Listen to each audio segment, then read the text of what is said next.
તાલુકા પંચાયત સભાખંડમાં તાલુકા પંચાયતના પ્રમુખ કલ્પનાબેન રાઠવાની અધ્યક્ષતામાં સામાન્ય સભા યોજાઈ હતી।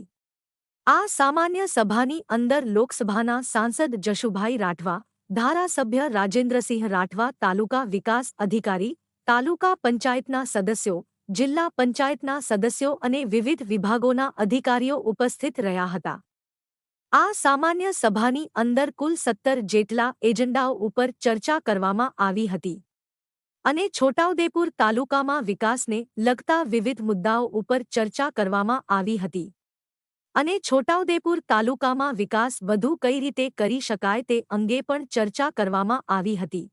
આજે રોજ છોટાઉદેપુર તાલુકા પંચાયત કચેરી ખાતે સામાન્ય સભાની બેઠક યોજાઈ, જેમાં ધારાસભ્યશ્રી, સાંસદ સભ્યશ્રી તેમજ અમારા તાલુકા પંચાયતના તમામ સભ્યો, અધિકારીઓ ઉપસ્થિત રહ્યા, જેમાં વિવિધ વિકાસના મુદ્દે ચર્ચા કરવામાં આવી।